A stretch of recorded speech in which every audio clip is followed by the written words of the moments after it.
Selamat pagi. Selamat pagi. Wah, apa kabar? Bisa hadir di sini baik. Ya. Selalu semangat. Selalu semangat. Kita aja nambah semangat. Makanya tertransfer sedikit ke sini ya semangat optimismenya. Terima kasih. Sekarang lagi sibuk apa, Ber? Tampaknya sudah bertambah nih kerjanya, udah sibuk, ditambahin lagi sama dia sendiri. Ada buka sekolah juga ya, tempat pengajaran gitu. Benar-benar. Jadi dari sejak tahun lalu sih, saya mendirikan Meridiana Learning Center.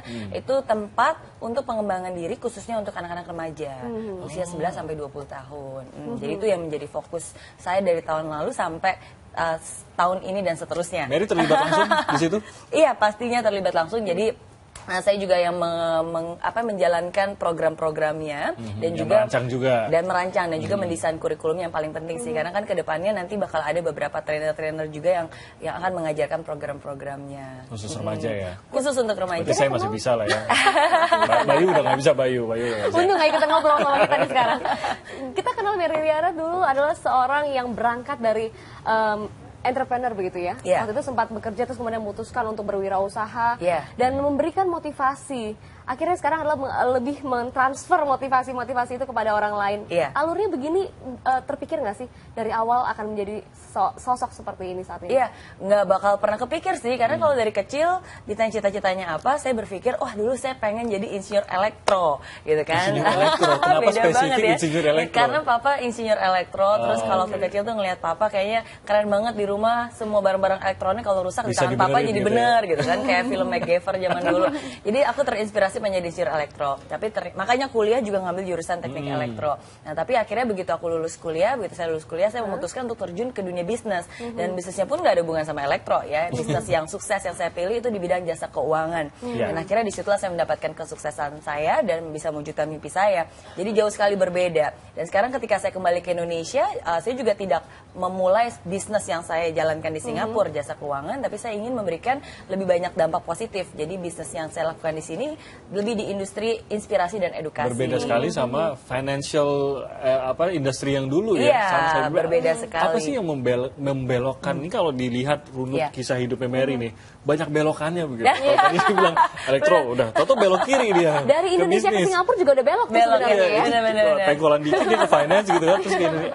Pada saat harus menentukan mau belok kemana itu, apa yang jadi pegangan Mary itu? Iya, oke, mungkin salah satunya ketika akhirnya kenapa sih seorang sarjana teknik elektro akhirnya saya memutuskan untuk terjun ke dunia bisnis.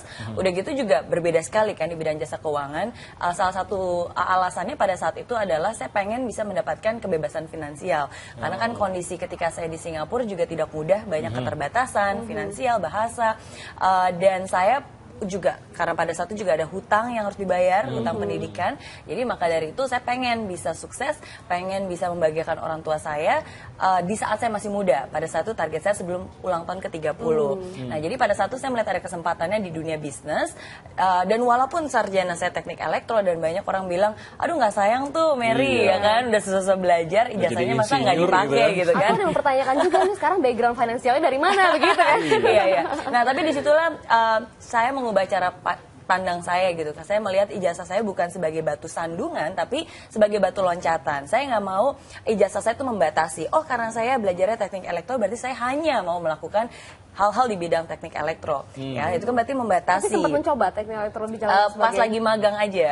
Tapi begitu lulus nggak pernah ya, saya nggak pernah, dan akhirnya disitulah kalau misalnya ada kesempatan. Itu nggak pernah karena menyesal. Susah ternyata enggak.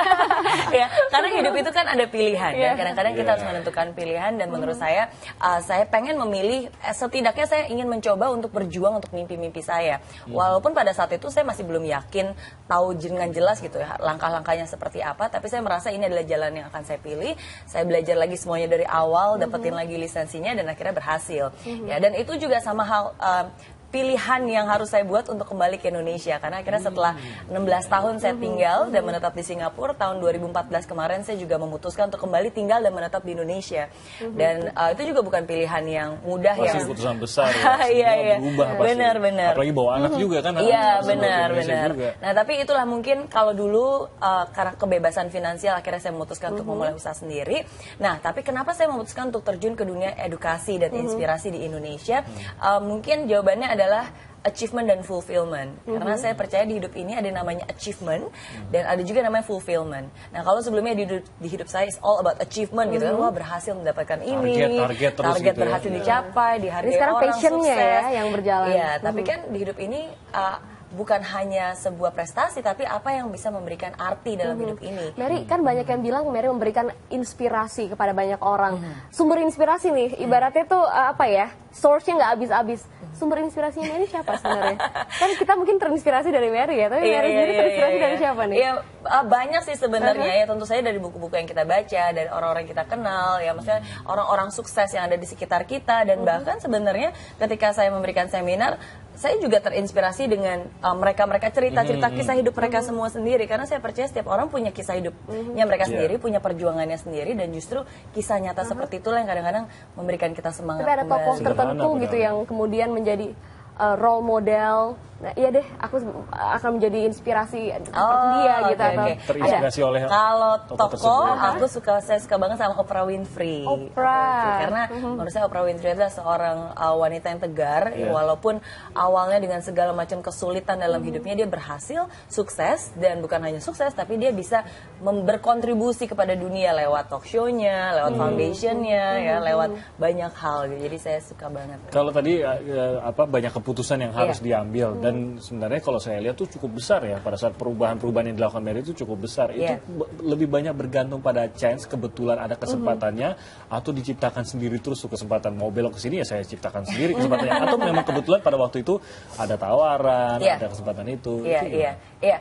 Jawabannya dua-duanya sih. Jadi pertama menurut saya kita harus bisa menciptakan sendiri kesuksesan mimpi-mimpi kita. Jadi dalam arti saya selalu punya 10 tahun goal gitu. Jadi ketika saya ulang tahun ke-20, oke, target saya sebelum saya ulang tahun ke-30 saya harus punya mimpi itu. Pada saat itu saya pengen kebebasan finansial, pengen juga dong dapat $1 juta gitu kan, seperti orang-orang pada umumnya. Coba sukses. saya uji dulu. Mary punya 10 tahun goal? 10 tahun lagi nanti saya punya acara lah ya, kayak Mary kan buat film. Mary punya acara sendiri gitu dong, Tim. Saya 10 tahun lagi goal saya anak saya usianya 10 tahun. Nah, itu dulu deh, itu dulu ya.